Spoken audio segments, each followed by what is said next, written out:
All right, item 4B, and we're going to receive a presentation from Caltrain Joint Powers Board on high-speed rail alternatives.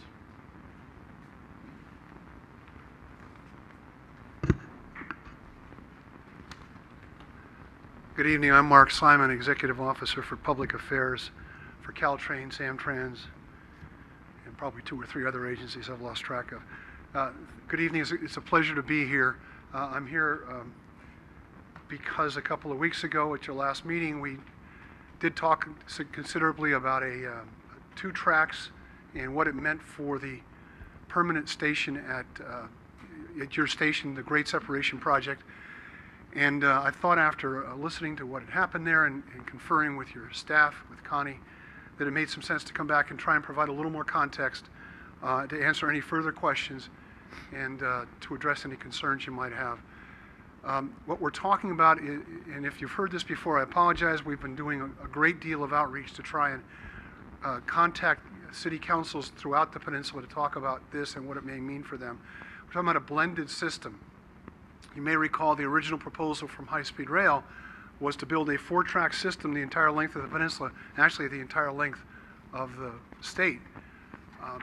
That was not well received in many circles, sometimes vehemently so.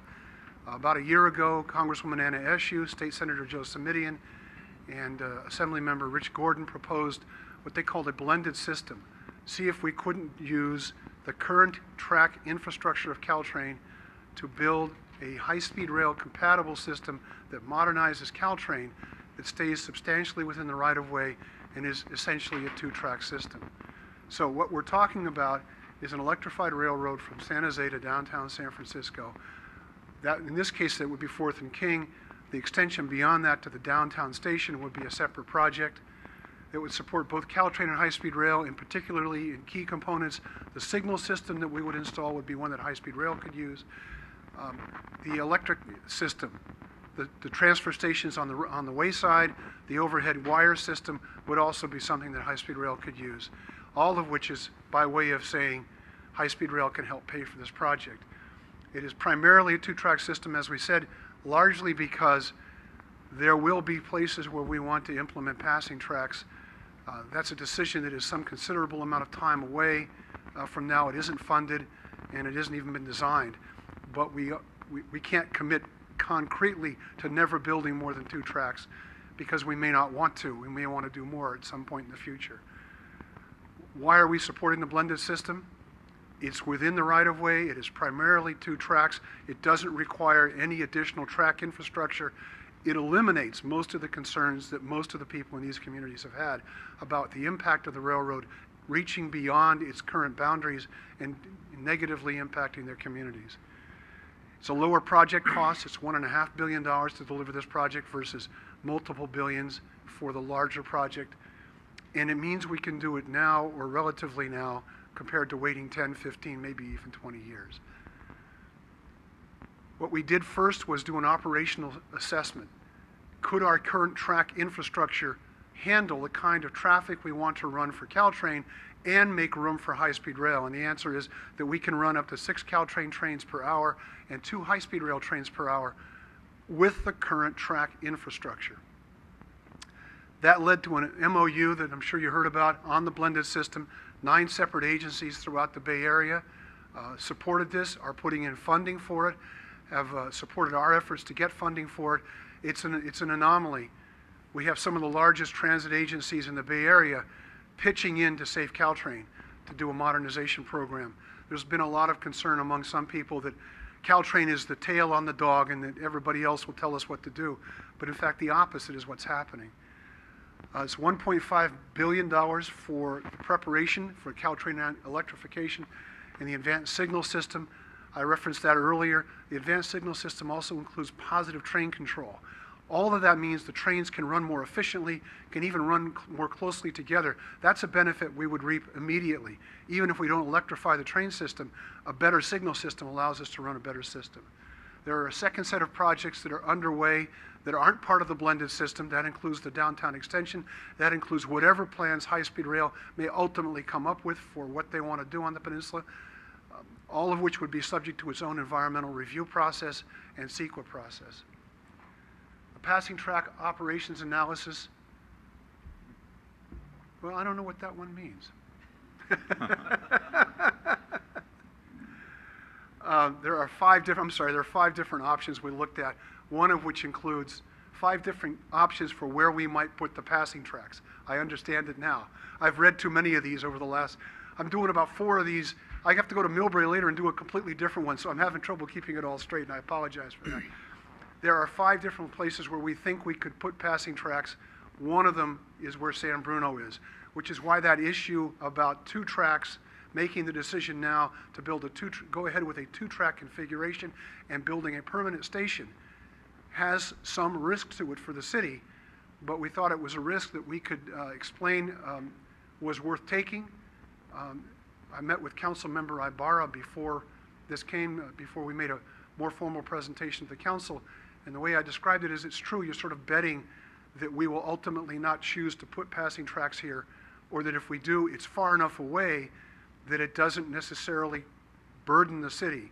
Believe me, no one's more aware than I that this city doesn't want to go through any major construction projects anymore on its rail system, whether it's BART or ours. And that's certainly a sensitivity that we understand.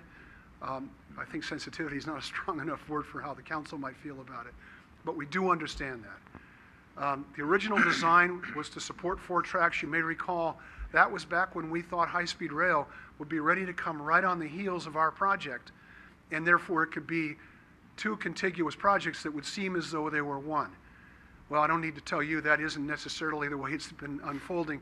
High-speed rails run into their own set of problems. So our recommendation was, because we had to make this decision right now and because to build a 4-track configuration included tens of millions of dollars that we didn't have, we recommended that we go ahead with building the 2-track, finalizing the station, putting it where it's supposed to be, and hoping that nothing else needs to be done. If high-speed rail is ready to add tracks and complete a 4-track station, that's their project, that's their decision. They'll have to come to you and explain why they're going to do it, and we can certainly work with you in helping to understand all the ins and outs of that. So the current situation is high-speed rail is not ready. We expected them to be, and I think it's an understatement to say they're not ready. So there's where we are. The future construction in San Bruno is certainly up in the air, and I apologize for that. I wish it was different, but sometimes you just have to deal with things the way they are. So without any further blathering on, that was why I wanted to come here. I thought we owed you the courtesy of a better explanation and a more thorough context for what's going on. I'm happy to answer any questions or respond to any concerns. Good. Not so much a question, but I know you're not able to predict way into the future, but I just want to let you know this evening that we are vehemently opposed to any more construction after this gets done, because our city's just getting torn up and we don't want to have to do it more than once. Any questions or comments for Mr. Simon? I think you said it pretty well. I Thank do you very much, understand Mark. from your staff that you're preparing a letter that essentially makes that case very clearly, and I can't think of anything more appropriate for the city to do, not that you need my permission to do it, but believe me, you're not even the only city. Some have already written to us telling us they don't want 4 tracks either. So it's an entirely appropriate thing to do. And we've enjoyed an excellent relationship with your city. This is not going to affect that at all, at least not in our minds. Good. While you're standing there, where are we with our so-called low-speed rail that's being put into our city now in the station and everything? How are we? I understand that we're on schedule, that we're moving along. I don't know much more about it than that, to be honest with you. I'd have to find out for you. And Okay. if you'd like, at some point, Connie, we can come back and deliver a more thorough update on what's going on. But I am comfortable that it's moving along very well. Since you gave me the opportunity, I can't speak highly enough of the residents of this community. Their understanding of what we're trying to do, their acceptance of what we're trying to do, some of which has been very disruptive to them. They've been extremely generous in terms of their understanding of what we're doing and their reaction to it, and we couldn't be more grateful. We feel the same way. Yeah, we feel the same way. Thank you very much. Thank you.